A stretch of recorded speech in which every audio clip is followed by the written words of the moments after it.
tener un hijo que es un poco inquieto, pero estas mamás tienen hijos donde muchas veces el resto de los papás del colegio han pedido y han juntado firmas para que se retiren de las escuelas. Estas historias te van a demostrar un poco de qué se trata esta enfermedad y también la historia de pelea, de lucha que tienen estas mamás para que sus hijos sean aceptados.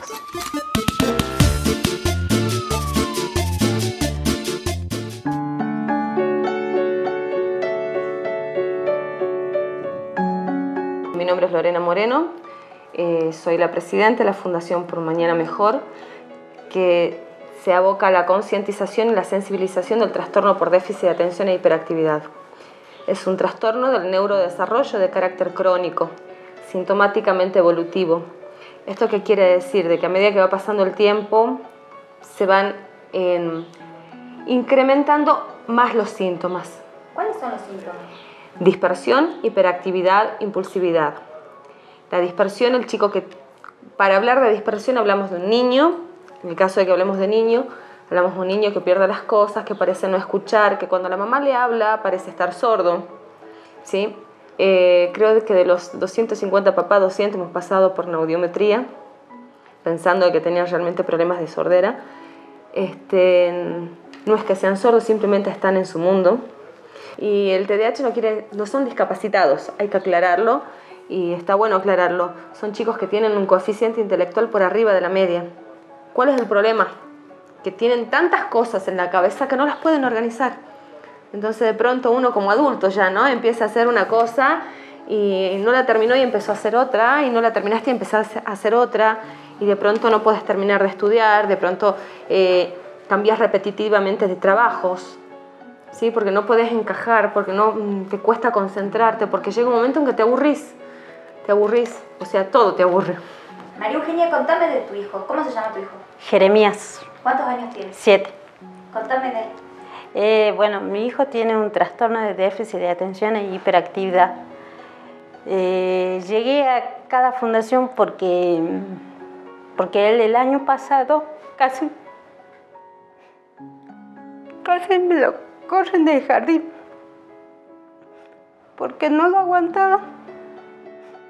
El primer mes ya estuvo sentado solito, aislado del grupo, porque era de todos los días, vos vas a la escuela todos los días que él hizo tal cosa, que le pegó a él, que se levantó 10 veces del grado, hasta incluso se escapa, porque no puede estar haciendo sus cosas.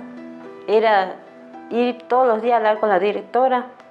Inclusive ya al último, han hecho juntas de firma de padres que no querían que mi hijo vaya a la escuela. Y yo al último ya estaba saturada con tantas cosas que lo terminé de sacar antes de tiempo. Presenté un certificado médico de que estaba enfermo. Y él no fue a su graduación de jardín, nada, y él estaba contento porque no había ido, ¿no? Yo pensaba, bueno, va a extrañar la escuela, la maestra, algo, ¿no? ¿Tenés 3 hijos? Tengo 3 hijos con TDAH. ¿Cómo los llevas? Y es una tarea del día al día, desde las tareas de la escuela, la organización en casa, tenés que estar pendiente todo el tiempo porque ni los dientes se cepillan solos, ¿me entiendes? Entonces tenés que estar todo el tiempo remarcando las cosas que se tienen que hacer. ¿Cómo te diste cuenta que tus hijos tenían TDAH? Comencé con la mayor, que hoy tiene 9 años, pero llegado al nacimiento nos encontramos con que la nena no dormía, y dormía 45 minutos y se despertaba, y estaba más de una hora despierta, y se dormía 30 minutos y se despertaba. Bueno, cuando empezó a caminar, no a caminar, a gatear, tenía 9 meses, no caminaba, corría a la silla, se subía a la silla, de la silla a la mesa, o se subía y escalaba a la biblioteca que tiene 2 metros de altura y se trepaba arriba y de ahí arriba me gritaba. Sobre todo en un momento crítico que fue para mí, que un día estaba sentada tomando mate y la nena empezó a dar vueltas a la mesa y yo empecé a contar las vueltas. Conté 37 vueltas y ella no paraba. Entonces yo me paré de frente, me agaché y la abracé, y ella lo único que hacía era sacudir las manos y decía: no puedo parar, no puedo parar, no puedo parar. Entonces yo dije, bueno, desesperada de empezar a buscar una solución, porque era todo el tiempo esas situaciones de ir y venir, ir y venir, ir y venir, ir y venir, ir y venir. He pasado mucho, he caminado mucho para poder llegar al diagnóstico, hasta que finalmente llegué al diagnóstico, y cuando llegué al diagnóstico dije que no quería que a nadie más le pase. Porque es muy difícil.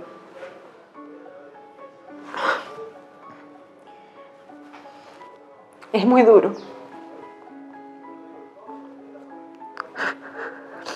¿Y a vos como mamá cómo te ibas enfrentando con esa realidad? Y en ese año fue difícil, que vendría a ser el año pasado, porque yo no tenía el diagnóstico. Si bien la psicóloga me decía, él es hiperactivo, tenés que buscar el neurólogo que te lo diagnostique, te lo tiene que medicar. Pero yo iba neurólogos que me cobraban de 300 pesos más la orden, 500 pesos más la orden, 700, 1000 pesos. Y yo no podía pagar, porque no era una sola vez, sino que ya tenés que ir todos los meses a verlo. Entonces, ¿No tenías obra social? yo tengo la obra social, pero lo mismo tenía que pagar. Recién este año pude conseguir empezando las clases el neurólogo. Y apenas me vio el informe psicológico, tu hijo tiene TDAH.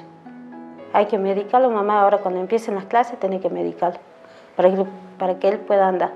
Comencé con la fundación haciendo unos folletos impresos en casa y repartiéndole los folletos a los papás de la escuela donde iba mi hija, donde veía que tenían características similares. Lamentablemente le había acertado y todos tenían TDAH. Comenzamos con la fundación, empecé a agrupar papás para unirlos dentro de la comisión directiva. Somos todos papás de chicos hiperactivos y empezamos a pensar en armar un proyecto de ley. Nos llevó más de un año armar el proyecto de ley. El TDAH es reconocido como un trastorno del neurodesarrollo, al igual que el autismo. Es más, el TDAH viene acompañado muchas veces de autismo, de Asperger, de TGD, trastorno de ansiedad, bipolaridad, trastorno obsesivo compulsivo, y hay muchos de ellos que son declarados discapacidad y que se reconocen los tratamientos.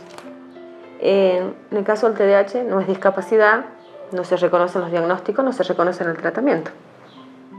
¿Cuál fue la situación más dura que te tocó enfrentar con esto, más allá de lo del jardín?